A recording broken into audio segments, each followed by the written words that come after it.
Hello વિદ્યાર્થી મિત્રો, સ્વાગત છે તમારા બધાનું વિદ્યા સેતુ હસ્તી યુટ્યુબ ચેનલમાં। આજના આ વિડીયોમાં આપણે સૌરાષ્ટ્ર યુનિવર્સિટીમાં નોન ટીચિંગ પોસ્ટ માટે આવેલ ભરતી વિશે ચર્ચા કરીશું। તો સૌરાષ્ટ્ર યુનિવર્સિટીની અંદર નોન ટીચિંગ પોસ્ટ જેવી કે જુનિયર અધિક્ષક, જુનિયર લઘુલેખક, senior assistant, clerk, store keeper અને બીજી ઘણી બધી પોસ્ટ માટે સારી એવી વેકેન્સીઝ બહાર પડેલ છે।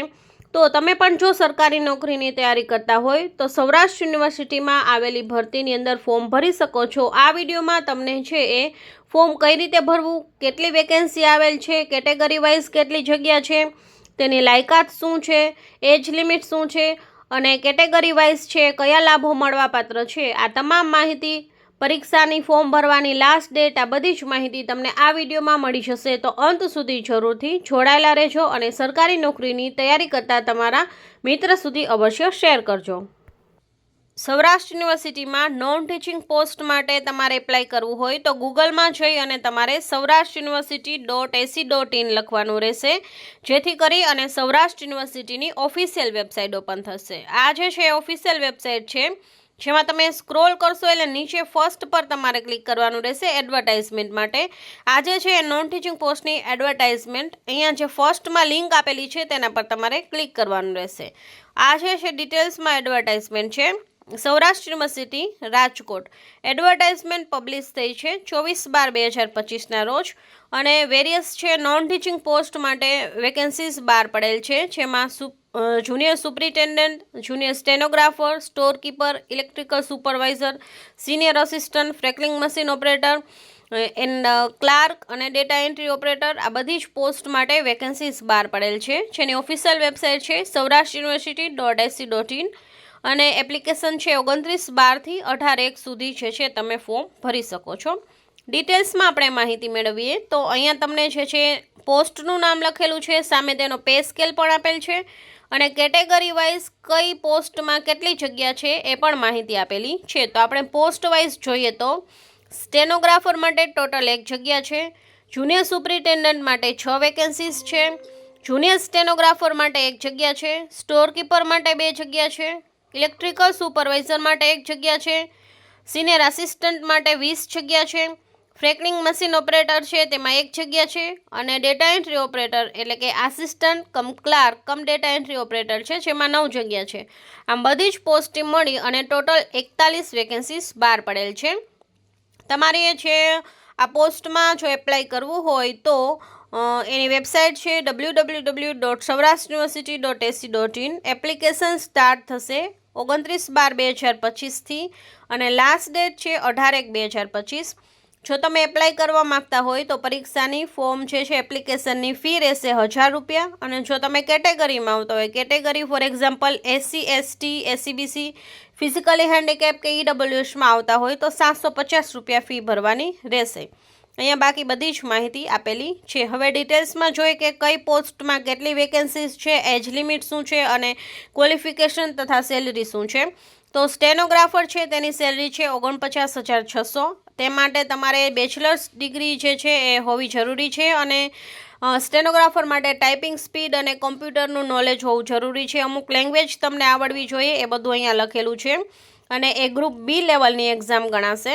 પછી છે જુનિયર સુપ્રિન્ટેન્ડન્ટ છે, તેમાં 40,800 સેલરી છે અને ગ્રેજ્યુએશન જરૂરી છે અને બાકી જેટલું જે છે એ બધું જ અહીંયા તમારે ડિટેલ્સમાં વાંચી લેવાનું રહેશે, એટલું ક્વોલિફિકેશન હોવું જોઈએ અને એ પણ ગ્રુપ સી લેવલની એક્ઝામ છે। પછી છે જુનિયર સ્ટેનોગ્રાફર ગ્રેડ 2 છે, તેમાં 40,800 સેલરી રહેશે, તેમાં પણ બેચલર્સ ડિગ્રી જરૂરી છે અને ટાઈપિંગ સ્પીડ અમુક હોવી જરૂરી છે, સાથે સાથે કમ્પ્યુટરનું જ્ઞાન હોવું જોઈએ અને ગ્રુપ સી લેવલની એક્ઝામ ગણાશે। પછી છે સ્ટોર કીપર, તેમાં 40,800 છે, ગ્રેજ્યુએશન તમારે હોવું જરૂરી છે અને બાકી જે છે એ કોમ્પ્યુટરનું નોલેજ હોવું જરૂરી છે, એ પણ ગ્રુપ સી લેવલની એક્ઝામ છે।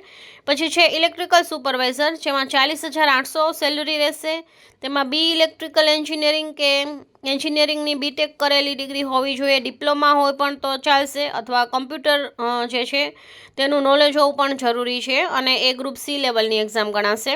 પછી સિનિયર અસિસ્ટન્ટ છે, તેમાં 26,000 સેલરી રહેશે, તેમાં પણ ગ્રેજ્યુએશન જરૂરી છે અને ગ્રુપ સી લેવલની એક્ઝામ છે।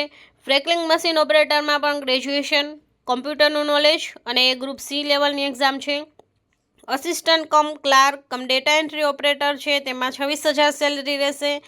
તમે ગ્રેજ્યુએશન કરેલું હોય તો એપ્લાય કરી શકો છો અને ગ્રુપ સી લેવલની એક્ઝામ છે. તો આ બધી પોસ્ટ અને સામે તેનું ક્વોલિફિકેશન કેટલું જોઈએ એ બધું છે ડિટેલ્સમાં તમને ત્યાં મળી જશે. સેલરી કેટલી છે અને એજ લિમિટ શું છે, આ તમામ માહિતી અને કયા ગ્રુપ લેવલની એક્ઝામ છે એ ખાસ જોઈ લેવું. અને કઈ તમારે જે છે એ જગ્યા માટે એપ્લાય કરવું હોય તો સૂચના અહીંયા સામાન્ય થોડી ઘણી સૂચનાઓ આપેલી છે. પગાર ધોરણ શું રહેશે, તમે કેટેગરીમાં આવતા હોય તો કઈ રીતે કરવાનું રહેશે, ફી કઈ રીતે ભરવાની રહેશે, ગ્રુપ બી લેવલ શું છે, ગ્રુપ સી લેવલ શું છે, એ બધી જ માહિતી ઓફિશિયલ વેબસાઇટ, કેટેગરી વાઇઝ કયા સર્ટિફિકેટ એડ કરવાના રહેશે, આ તમામ માહિતી અહીંયા તમને આપેલી છે જે તમારે જોઈ લેવી. બાકી EWS અથવા તો સામાજિક શૈક્ષણિક પછાત કે તમે કોઈપણ કેટેગરીમાં આવતા હોય તેના વિશે અહીંયા માહિતી ત્યારબાદ આપેલી છે. પછી અરજી ફી વિશે લખેલું છે કે 1,000 રૂપિયા ફી છે અને કેટેગરીમાં હોય તો 750 છે.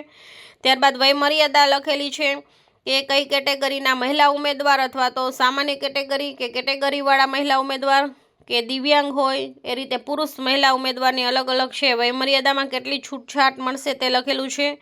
ત્યારબાદ શૈક્ષણિક લાયકાત શું હોવી જોઈએ એ પણ અહીંયા લખેલું છે. ત્યારબાદ એક્સપિરિયન્સ છે એ કેટલો હોવો જોઈએ એના વિશે લખેલ છે.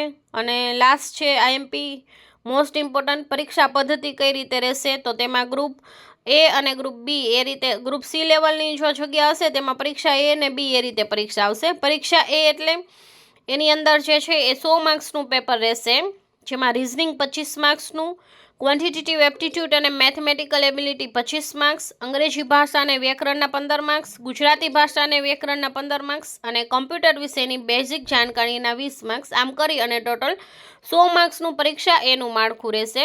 અને પરીક્ષા બી જે છે તેનું માળખું પણ અહીંયા આપેલું છે. પરીક્ષા બીનું માળખું એટલે કે ફર્સ્ટ તમારે પરીક્ષા એ ક્લિયર કરવાની રહેશે, એમાં તમે ક્લિયર થઈ જશો એ બધા જ વિદ્યાર્થી પરીક્ષા બી આપી શકશે અને બીમાં તમે જો મેરિટમાં આવી જશો તો તમને જોબ મળી જશે. પરીક્ષા બીમાં ફક્ત છે કમ્પ્યુટરની નિપુણતાના 15 માર્ક્સ, સામાન્ય જ્ઞાન ને વર્તમાન પ્રવાહના 15 માર્ક્સ અને જે તે જગ્યા તમે જે પોસ્ટ માટે એપ્લાય કરેલ છે તેને લગતું થોડું ઘણું સબ્જેક્ટ નોલેજ પૂછે તો તેના 20 માર્ક્સ. આમ 50 માર્ક્સની ફક્ત 50 માર્ક્સની રહેશે પરીક્ષા બી. પરીક્ષા બી જે છે MCQ વાળી રહેશે, 1 માર્ક્સ હશે. પરીક્ષા એ અને બી બંનેમાં માઇનસ સિસ્ટમ છે અને તમારે મેરિટ યાદી જે છે એ અને બી બંનેમાં મેળવેલ ગુણના આધારે જે છે એ વેબસાઇટ પર જાહેર કરવામાં આવશે. તો અહીંયા અભ્યાસક્રમ જે છે તેની ડિટેલ્સમાં પરીક્ષા એમાં શું પૂછાશે, રિઝનિંગ, તો રિઝનિંગની અંદર શું પૂછાશે એ બધું જ અહીંયા લખેલું છે. ક્વોન્ટિટેટિવ એપ્ટિટ્યૂડમાં શું પૂછાશે, ઇંગ્લિશ ગ્રામરના ટોપિક, ગુજરાતી ગ્રામર જે છે એના ટોપિક અને કમ્પ્યુટરના ટોપિક બધા જે છે ડિટેલ્સમાં આપેલા છે, જે તમારે અહીંયા PDF જે છે એમાં વાંચી લેવાના રહેશે. જો તમે તૈયારી કરતા હોય, ફોર્મ ભરો, એપ્લાય કરો તો આમાંથી ડિટેલ્સમાં સિલેબસ વાંચીને જ તૈયારી કરવી, જેથી કરી અને તમારે સારા માર્ક્સ કવર થાય. સિલેબસની બહાર કંઈ પૂછાતું નથી. બાકી તમે છે એ જે ન પૂછાવાનું હોય એ ક્યારેક વચાઈ જતું હોય છે અને જે સિલેબસમાં હોય એ ક્યારેક રહી જતું હોય છે. તો અહીંયા બધો જ ડિટેલ્સમાં સિલેબસ આપેલ છે. પરીક્ષા એનો પણ છે અને પરીક્ષા બીનો પણ છે. કમ્પ્યુટરમાં કેટલું આવડતું હોવું જોઈએ, સાંપ્રત પ્રવાહ અને સામાન્ય જ્ઞાન અને જગ્યાને લગતા જ્ઞાનમાં શું પૂછાય છે એ બધું જ અહીંયા લખેલું છે. બાકી અહીંયા છે થોડી ઘણી માહિતી આપેલી છે જે તમારે વાંચી લેવી. અને જો ઓનલાઈન વ્યવસ્થિત અરજી તમે નહીં કરો, કંઈ પણ ભૂલ હશે, યોગ્ય સાઇઝનો ફોટોગ્રાફ કે સિગ્નેચર નહીં હોય તો એ બધી અરજી જે છે એ રદ કરવામાં આવશે.